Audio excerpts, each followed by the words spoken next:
Erokamano nyakora mogi kumiero Ramogi TV odhiambo makawuono dichieng' mar 11 dwe mar 5 2026 arwakini machiegni mar yudo weche manyien mag rameny piny. An ka elo Lydia Okeyo ma bende adwani mondo akelni weche manyien kaachiel kod twak mar rameny piny odhiambo ma tinende. Kamoro amora ma intie yiena mondo anyisi ni ber koda chakruok nyaka giko nikech mathoth nitie ka magi oting'o weche mosetimore chakre ne piny ru ka ing'e ni kawuono Kenya oyawo dhode ne jotelo mawuok e pinje mopogore opogore e romo mar twak ewi dongruok mar pinje Afrika ma bende idendo ni Africa Forward Summit ma oyuore kod jotelo mopogore opogore mawuok e pinje mopogore opogore ka oting'o jatend piny France Emmanuel Macron kaachiel kod jodito mamoko mawuok e pinje mopogore opogore. Nyakora mogi mago to kod mamoko gin ka. Tielo mar ariyo wadhi bedo kod twak kama wadhi twak ewi weche mag ndiko e mbui. Ndiko e mbui nyakora mogi en gino moseketi ma bende omiyo jomoko yuto to bende jomoko ilawe ni ndiko gik magalagala e mbui. Ahinya to ne josiasa penjo en ni ere ndiko moriere e mbui manyalo kelo ber ne jogo mandiko. Rameny ndiko e mbui ema wadhi bedo godo odhiambo kawuono. Wenda gin Mark Otani ma en jandiko kaachiel kod Jane Hongu ma en jandiko bende e mbui ma dho ngere dendo ni blogger. Mokwongo nyakora mogi wayudane weche manyien ma wamiyo pek. We know how to produce it in a safe way, in a sustainable way. Kenya is going to benefit from France's understanding of nuclear energy. Romo mar twak ewi dongruok mag pinje Afrika otayo odiechieng' mokwongo ka jatend piny France kod mag Kenya ojiwo Afrika mondo mak motegno lony manyasani. Otieno weya gi nyithindo 3 to nyithindo gi be pok eka notergi e skul. Akwayo ni mondo ukonywa. Pod en lit ne anyuola manyocha wedegi otho e buch mula ma ogago e bondo ka kawuono ringre mar ng'at mar adek bende ne ogol. Wuonni ok kata Nyangubo kae mosetimore, kata mano Ruba Primary osetimore, Ruba Kia osetimore, kata mana Milimani. Jokuoge oturo mokwalo masinde mag kompyuta e sikund primar ma Nyangubo e Suna West, Migori.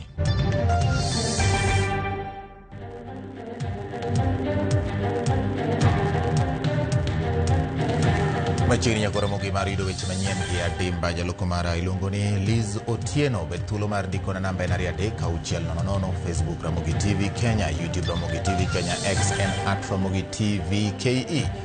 Nyinga en George Mbati. Machiegni jatend piny Kenya William Ruto kod jatend piny France Emmanuel Macron ojiwo dwaro mar dongruok e pinje mag Afrika ma giwacho ni kod nyalo mar rieny kendo bedo e rang'iny mag pinje mosedongore.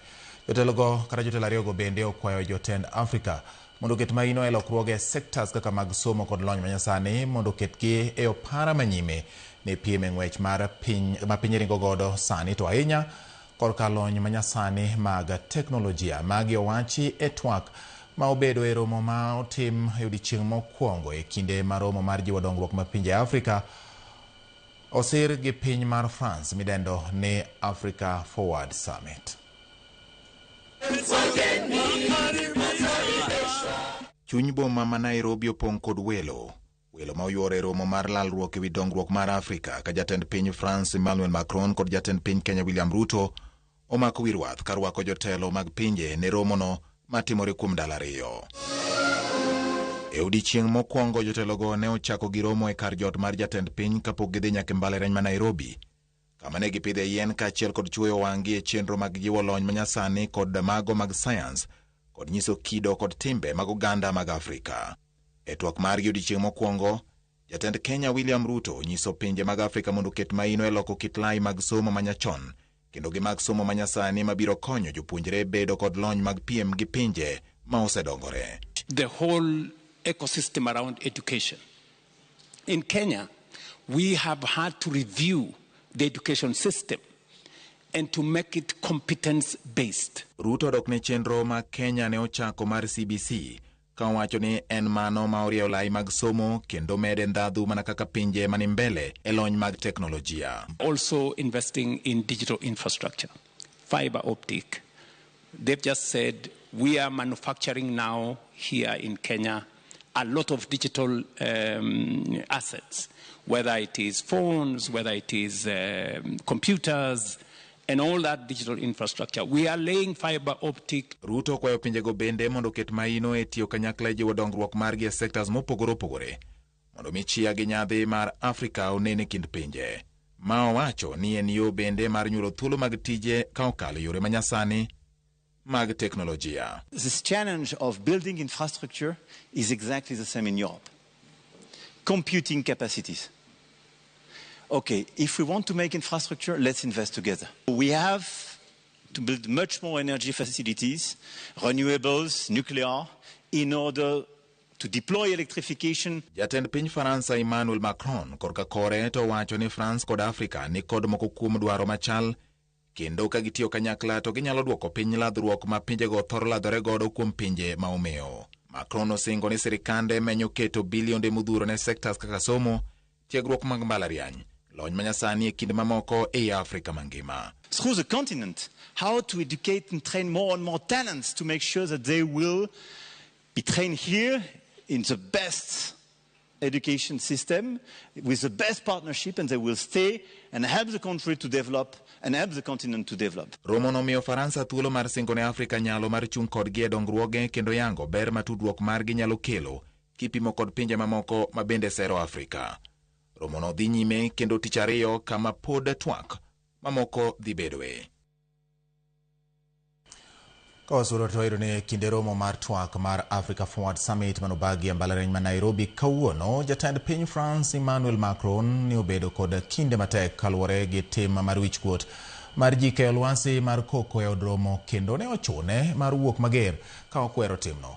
Macron ne okawo microphone no won kendo kwero ji ni oling e od romo no eka chenro mar twak kod nyisruok odhi nyime. Tim mar wichkuot no ne otimore e kinde ma jolony ne chiwo pachgi e wi lony manyasani. Everybody! Hey! I'm sorry, guys. But it's impossible to speak about culture, to have people like that super inspired coming here, making a speech with such a noise. So this is a total lack of respect. So I suggest, if you want to have bilaterals or speak about somebody else, something else, you have bilateral rooms or you go outside. If you want to stay here, we listen to the people. Chalo nyakora mogi kendo jatend piny France Emmanuel Macron no wuok mager ka okwero ni mondo twak odhi nyime koko nyaka rum. Awabere kod mago kendo wang'iyo ni to winjruoge mage magibedo godo kod piny Kenya. En piny Kenya kod France oketo kogi winjruoge maromo 11 mageto kelo dongruok e kindgi ahinya to mageto sekta mar wuoth, pur to kod teko e pacho ka. Moko kuom winjruoge oting'o bero dho wath ma Mombasa kod omenda maromo bilion 104 kaka Cynthia Onyango lero. Gie sani jolweny mag piny France osechopo e pacho ka bang' piny Kenya keto winjruok e weche lweny e kindgi e thuolo mar dwe achiel mokalo. Kindly take his position at the signing table. En achiel kuom winjruoge mag omenda mathoth moloyo e winjruok ma piny France obedo go kod piny Kenya. Sirikand piny France e bwo tend Emmanuel Macron osingo mar bero dho wath ma Mombasa e budget mar omenda maromo bilion 104. Ka chenro mar dongruok ma kama igeto mondo ta kod kambi mar CMA mani kod log tich mar e piny France e boma ma Marseille. CMA, CGM, which has just committed to renovate 2 terminals of the Mombasa port for a total investment of 700 million euro. Dhowath ma Mombasa osebedo kod midhiero mar nok mar kar chungo misike ka sirikand piny Kenya koro lando bero alwora mare kuom omenda mar bilion 41. Mopogore kod chenro no mar dongruok, jatend piny France Emmanuel Macron kod jatend piny William Ruto kokalo e bero kar yawo chenro mar teko mayudore Kipeto ma igeto ni dhi medo maromo megawatts 100 pacho ka. Korka korgi piny France bende osingo konyo piny Kenya chako chenro makende mar teko mar nuclear ma bende igeto gere kaunti ma Siaya. Nuclear energy in France is something that we've been building since after World War II and that we've very often shared with trustworthy partners, and this allows us today to produce 75% of our electricity in France, which is low carbon. We know how to produce it in a safe way, in a sustainable way. Kenya is going to benefit from France's understanding of nuclear energy as I drive the transformation of our country. Magi timore kinde mathuolo mar jumbe adek bang' od bura mapacho ka podho winjruok e weche lweny e kind piny Kenya kod piny France ma igeto ni dhi bedo kuom thuolo mar higni 5. Gie sani, kweth mar apisas mag piny France osemolo e dho wath ma Mombasa bang' winjruok makamano ketie kogno. Ka winjruok makama koro yawo dho wath mar piny Kenya ne chiwo thuolo mar choko maling'ling ne piny France. So how do you tame terrorism? You tame it by ensuring that you are ahead of the game. So you must share intelligence. So anybody who thinks that you are giving away secrets or you are doing that has got it wrong. Kata kamano, winjruok makama biro e thuolo mar dweche machuok bang' go piny Kenya fwai maromo shillings bilion 7 bang' wito oko rak mar gedo mar apaya mar Ironi Mau Summit mayande ichano ni mondo ta kod kembe mag piny France. Cynthia Onyango, Ramogi TV, Nairobi. Nakono mogi kowere kod weche motende kod romo madhi nyime pacho ka kendo mochakore kawuono to wang'iane motende kod weche mag paro mar chik omenda ma igeto tigodo e biro loso budget kaka ibiro riemb Kenya e kind 2026 kod 2027 hik omenda ma bende paro mar chik mar iluongo ni Finance Bill 2026. Jatend migawo mar omenda John Mbadi oketo ler e wi paro mar chik mar omenda mag 2026. Mbadi wacho ni fuoni mag paro mar chik no selok ataro gi moko kuom jogo make mbui kendo ok onyis adier mar wach. Mbadi wacho ni onge osuru manyien ma oketie simbe mag ong'we yamo kata mana chupni mag pi. Bende olero ni osuru mar lewni mag mitumba en mano ma oketi kaluwore kod winjruok mar johala mane dwani nyuandgi osuru kata nyuando osuru margi kanyakla kendo ng'ade dichiel. Mano wacho ni ok nyis ni omedo osuru e lewnigo. Walter Nyambaga nigi mathoth.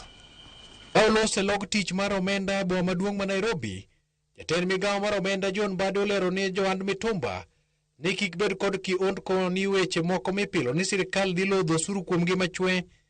Gino magikoni nyalo ngunyo e lo ohala no piny kendo hinyo menyo margi e chiro magikomba. Hii maneno ya mitumba ilitokea wale viongozi wa soko ya Gikomba walikuja hapa wakakutana na mimi together pamoja na watu wangu watu wa budget, fiscal and economic affairs, tukajadiliana, tukaongea na tukaagree ya kwamba watu wangu watakaa nao pamoja waone ni mabadiliko gani tunaweza weka kwa finance bill ili wasaidie kusimplify taxes ya kulipa. Na hivyo ndio imegenerate hii proposal ya kusema badala ya kukuwa na taxes nyingi tuweke tax moja at the point of entry. Wakati wanaingiza vitu ama bidhaa ndani wanalipa tax hapo na wanamalizana na maneno ya kulipa ushuru. Mbadi olero ne oganda ni kik bed kod luoro mar ni duol mar KRA ok bi menyo kaka gitiyo kod simbe gi e chwalo omenda ka gitiyo kod M-Pesa. Kendo koni kata osuru mar simbe mawuok e pinje maoko ibiro dhi tama kare. M-Pesa is not income. Kwa hivyo hakuna mtu atafuata KRA, hawawezi fuata wale ambao wanatuma pesa kwa M-Pesa.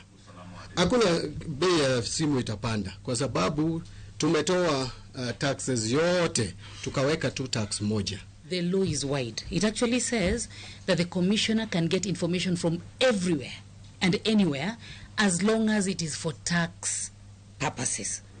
So it is very prescriptive. Now, what the KRA has done is, having checked with other jurisdictions, when we ask them, how do you get this information so that you're able to analyze and assess?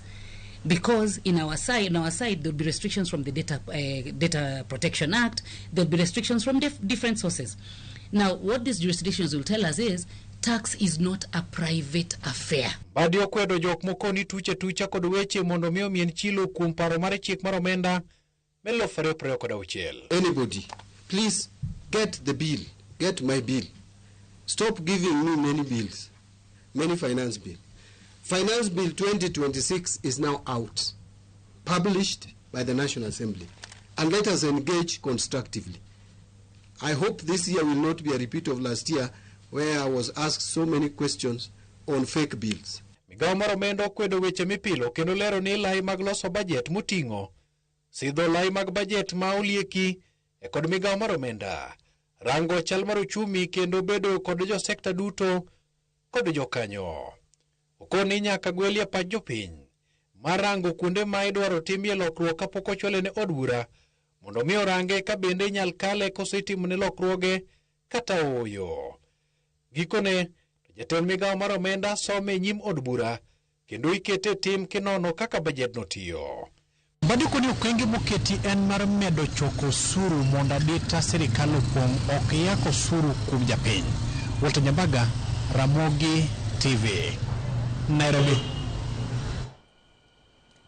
Kowuok kanyo nyakwara mogeni gikone to ringre jokuny mula adek manyocha lo osienyore kuomgi e kar kunyo mula ma Ogago e sub-county ma Bondo e kaunti ma Siaya oyudi kendo chwalgi e kar kano ringre ma Bondo. Kaka Steve Bikolero, familia mar ji adego nomondo e kar kunyo mulano mar kuyo kanyakla kendo yuago joheragi magiwacho ni nyocha gin taya mag utegi ka koro gikwayo mondo jolgi e ting' mag mochari kaachiel kod mar iko.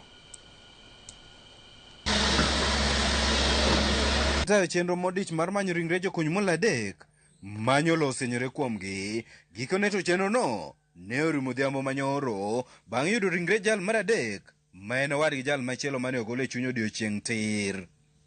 Okinyi ma kawuono, familia, anyuola, wede kod osiepe mag ji adek manowito ngimagigo noyore dho bur mula ma Ogago kendo ywago joheragi e yore mopogore. Otieno weya gi nyithindo adek, to nyithindo gi be pok eka notergi e skul, pok ochulnegi skul fee ma be nonego be notero wuok tich, tero Nyasaye oseome. Wadwa kanoyudo masira manogole ka en sawa kendo ne en gi pasne te, to koro dakika matin manoriembo gi chien ni joma mon mondo sud chien, to ji koth be moro nobiro to ochako chwe to ji nowuok.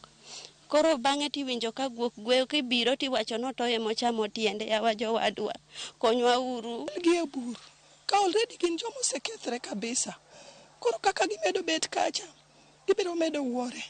Akwayo serikal mamalo nyaka mapiny, gavana marwa Orengo, Oburu, akwayo ni mondo ukonywa. Ka koro ringre adego piel e kar kano ringre ma Bondo, anyuola go ywago pek mar kawo ting' mar mochari kod tayo chenro mar iko ni mar gidong' kod fuok malach e kindgi. Okoyot to gi nyithindo ma wajane mane jonyuol gi osetho ok gin maber, ok wan maber kaka familia.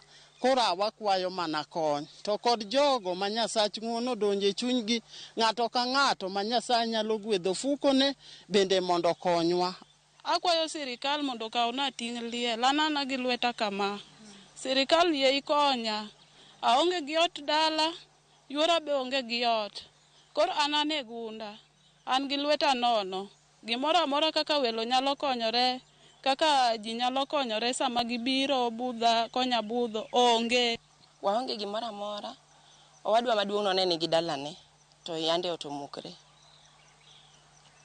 Matin no ni e dalawa podi, to en gi ot moro matin.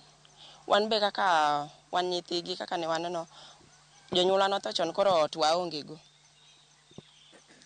Koro matin, ot matin ma kowadwa matin emane wapodhe. Ka giikore mar manyo chenro mar ik, jakom mar kar kunyo mula ma Ogago, Boaz Ajuoga, okwayo jokuny mula mondo obed motang' e kinde ni makoth mapek medo chwe ahinya te alwora mikunye mula. Awacho ni joma sani kunyo mula, wang'eyo ni en menyo, to romo bende joma kunyo mula gi hali kaka weather chal, ging'i bur magitiye. Buchegi gin wasunge nutie chon. Kama wasunge nutie chon, ne giweyo lowo iye kuro. Dwani seche mikunye tigere kod bao mondo mi kik wawit joma ng'eny. Wawito joma pod thindo, joma moko nyopuko kendo, nyonyi gi konyo jonyuolgi. Sani jonyuolgi odong' to gin mond liete. Kaka ginyalo konyo onge, wadwaro sirikal mondo donjre e wachni mapiyo piyo. Bang' tieko chenro mar manyo ringre mar jokuny mula adek manyocha wito ngimagi bang' lo osienyore kodgi e kar kunyo mula ma Ogago mayudore sub-county ma Bondo kae, anyuola margi kaachiel kod wede kod osiepe koro kwayo piny owacho mondo konygi nimar kata gi sani ringre okwamo e kar kan ringre mabondo kaka chenro mar ik bende pok ochakore. Steve Biko, Ramogi TV, Siaya.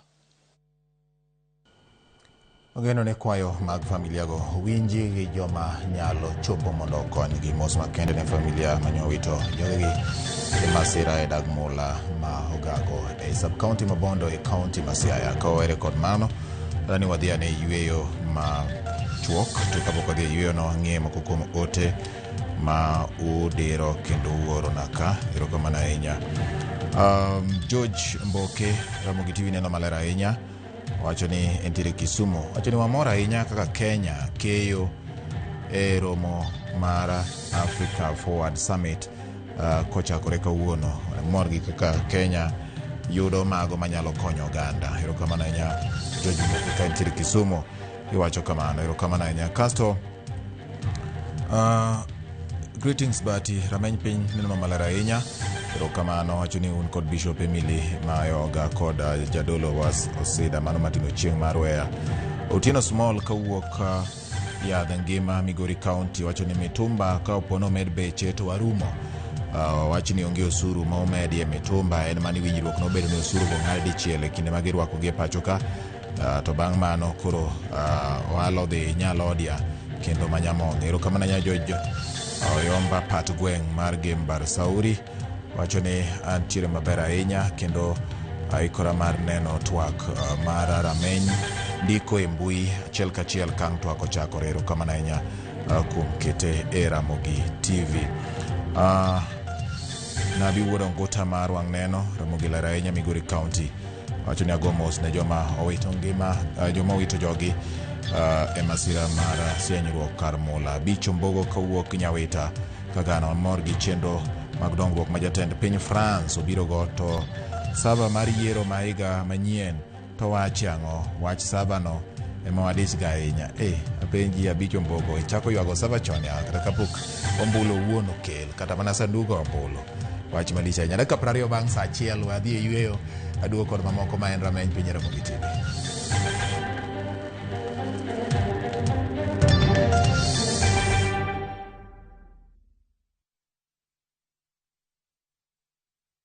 Are you a truck driver? Do you have over 3 years experience and a valid license? M. Ajira is looking for you. We are recruiting over 400 heavy truck drivers below 45 years of age for immediate deployment to Saudi Arabia. Secure your future with a salary of up to 130,000 every month, inclusive of mileage bonuses. Interviews will be held in Nairobi on the 11th, 12th and 13th May and Mombasa on 14th, 15th and 16th of May 2026. Visit www.m-ajira.com and apply to secure your interview slot. Slots are filling fast. M. Ajira, your gateway to global opportunities.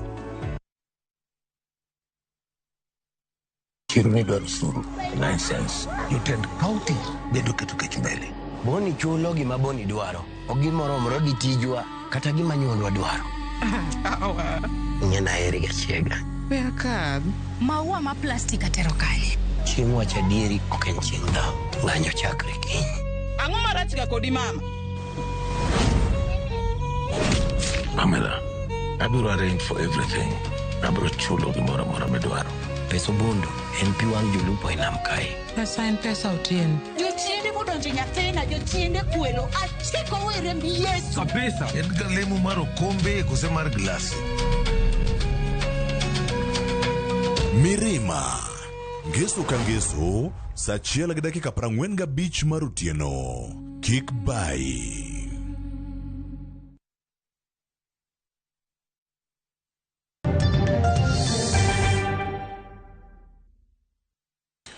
Nakoro mogi machiegni kendo wadhi nyime gi weche manyien mag rameny piny. Chukdar marito sikund primar Manyangubo e sub-county ma Suna West e county ma Migori omaki kotenore kod lal mag kompyuta 11 kod mwandu mamoko e sikunno ma nyo kwalo tieno ma piny orugodo kawuono. E twak mar Ramogi TV kod japuonj maduong' mar sikunno Richard Ongile, lal mag computers go okelo lal maduong' ne sikunno ni mar masindego ema konyogi e tayo chenro mag somo. E higani kende sikunde maromo 3 e kaunti ma Migori osewito computers e yor kuo kendo ikwayo migawo mar arita mondo tim apedha mar mako achejego. Kuoma gige somo e skunde to ahinya computers ma jopuonje tiyogo e somo e lony manyasani ok osebedo gima wende e kaunti ma Migori kuom kinde. Sikunde mathoth e kaunti ma Migori onge kod computers moting'o tablets mane omigi kod piny wacho e bwo chenro ma ji osomo e lony manyasani manochako higni malapar mokalo. Computers kod mwandu mamoko mag somo e lony manyasani osekwal kuom sikunde mok tin ni 3 e kaunti ma Migori e higani. Ka skul primary mar Nyangubo e Sapkod Masuna West en mano machiegni ma okwale mwandugi. Wuonni ok kata Nyangubo kae mose timore, kata mano Ruba primary osetimore, Ruba ke osetimore, kata mana Milimani diere moko notimore. But wang'eyo ni jok matimo gigi ok gia e polo to gia mana e piny ka. Sikul ma Nyangubo ne okwal computers 14 mane omigi kod kambino mar tudruok mar Safaricom otieno mane piny rugo kawuono. Akwayo securities jo arita kwe ni konywa uru gi yo moro amora munyalo konywa go mondo kaka skul wayud gige wagi to forward wabro bedo kanyachiel kaka board mondo wamanya ni to yo mane maber mwadhi tiyo godo mar mondo wane ni skundwa ni ok ochako kwal kendo. Japuonj maduong' mar skul ni Richard Ongilo wacho gi dolal maduong' ka otende kod kuoni ma computers kod mwandu moko. Kwa bire skul to ka skul otur kendo kwal gik moko e skul ka. Okwal computers 11, okwal the school printer maduong' kabisa, okwal the school projector plus other items kama timo pesa moko thindo be gi lero gi kwal. Watchman matiyo gotieno osemaki gi security officers and investigations ochakore. Ongile wacho ni moko e kinde mokwongo ma bende sikul ni kore kwalo ka omedo niga mag 2014 tablets mathoth mag sikul ni bedo ni okwal kod jokuoge ka tablets gi ne olal kamano. Ok mokwongo skul ni nosekwal 2024 ma kendo chako kwale kendo. Achana gi kwalo books hard covers gi ne gi kwalo the school tablets okwane sirikal kelo mane minister mane president machono kelo uru ka ne gi kwalo moko nodhi. Ruoth morito location ma Suna Ruba Charles Ouma wane gi dhi nyime kod timo nonro ka otende kod kuone kabile koro kwayo ganda mondo koro konygi e manyo mwandugo mag skul mokwal ka achiel kod achije ma itudo kod kuone.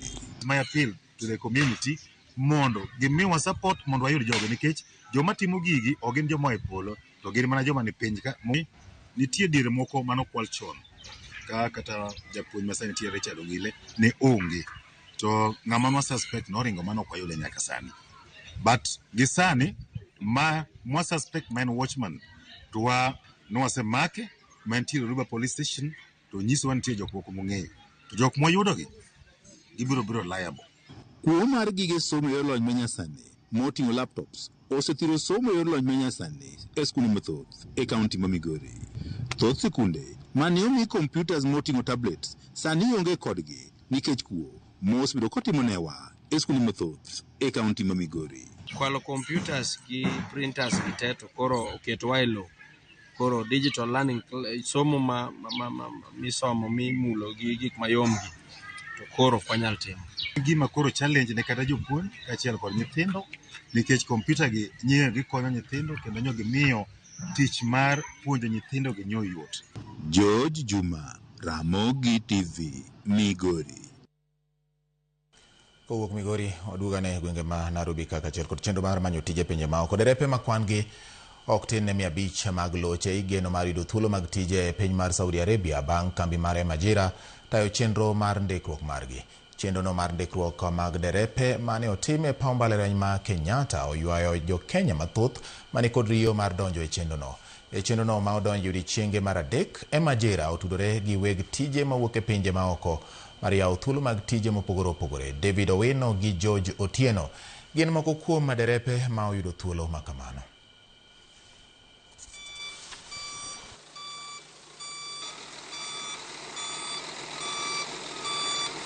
Ramogi TV nolando kinde mang'eny ahinya TV ni mondo ji odhi apply kendo jande mondo apply kendo Ramogi TV no assurewa numae kama ber mawangni ojande dhi yude konyruok. Koro naneno kilande nyaka Ramogi TV. Koro emana apply, kase apply to ne gigochona, mana idho gari achiel kachiel kawuok Siaya machopo ka. Ayudo ka gin joratiro. To gima nomora ni gini otime e papa yanga moko kama opondo kata ot moro ma ng'ato oloso mamare. Koro an sani amor matek nikech adhi tiyo oko tadwa gero go pinywa Kenya. An gi mor gi ilo nikech pinywa ka osebedo matek. Koro samoro wacho ni ng'ama dichuo nyaka imany oko. Koro amor. Joluowa osebedo gi weche mang'eny ka ng'ato wuok ni kamarach. Ng'ato ka ng'ato ong'eyo gima odwaro. Anya jiwo gi ni men chenro mar adieri giwuog oko gimany tije ma oko gi gibeyo. Wamany gi uru. Kech Kenya waka ji ode skul mang'eny tije betin. Koro kwana opportunity jowa mondo many oko. Erokamano nyakwa Ramogi wakawane yweyo machielo kaneno ka ote magu medo donjo kaneno ka Nabi Wuod Nguta mar wang' neno wacho ni Ramogi neno maler ahinya kendo odimbore ka weche manyien molonu kendo donjo yo ma thiri ng'enyi yo makare. Erokamano ahinya kuom kete e Ramogi TV. Okotho koyo wuod Nyasago ore degmo wacho ni aneni sigomre ka ni mrufane John Pesa Wan Bishop Dan Okech bende kantere Nyawara bende. Erokamano ahinya. Yorona otini tiyo romo tendre kod gigo ma wakeloni e weche manyien odhiambo ma kawuono kama ng'eni Kenya, piny Kenya orwako welo ma Thagalany bende biro ka mondo sum paro e pinje Afrika kaka ginyalo dongore kendo kaka ginyalo kelo weche mag dongruok ne piny. Shema Uma mano wuode Nyakach Southeast Nyakach wacho ni Ramogi TV neno maler ka intiere Sigoti. Erokamano kuom neno Ramogi TV e odhiambo ma kawuono. Puoch gi pak ni in ma ikete yama bende ndiko na e Facebook. Puoch gi pak ahinya kamora mora ma untie. Yiena mondo akaw yweyo nyakwa Ramogi kaduogo bang' thuolo machuok kende to wang'iyo mago motende kod weche mag tuke.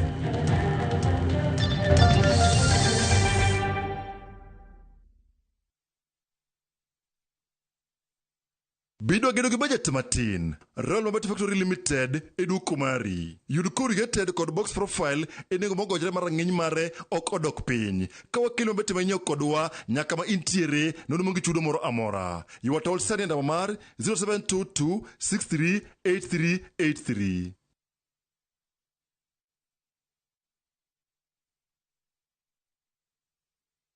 Ukitaka usistruggle January, anza kujipanga mapema Jinyime vitu fulani sahi na ukat cost ya vitu unnecessary. Uone vile January utakuwa kwa mafuta wengine wakiteseka. Sahi ni kufanya vitu na mpango. Sio kama kitambo venye responsibilities zilikuwa kiasi ama madozi zilikuwa zinaingia mfululizo zii. Sahi kuna vile lazima ukuwe mjanja ndio uondoke stress. Jipange sawa sawa. Dial *811 *415# to get Jipange sawa sawa.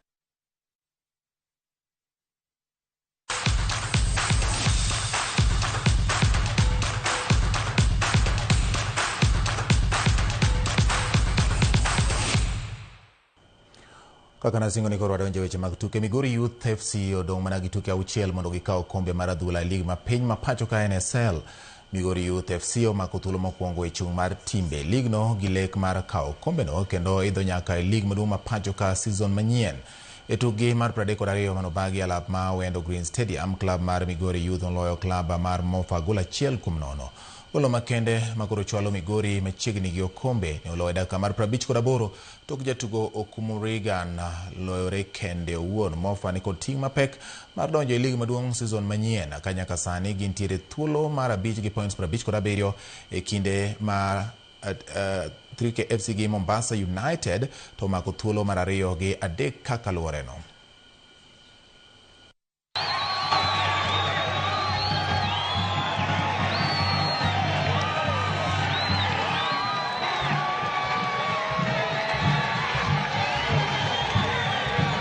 Despite the result, the character, of course, the last game was no good, dropping points at home. But now the character we had coming from 3 to 3-3, now we put up that character today. So, yeah, we got unlucky. We got unlucky today. I think tunandlo too pressure kuna pressure, tulikuwa tukifight relegation, kuna pressure yake, na pia kuna pressure na kuja ukipanda league, but tumekuwa kuna dhani tu lazima tubaki tu focused. The moment baki focused, vijana wako watakuwa na pressure.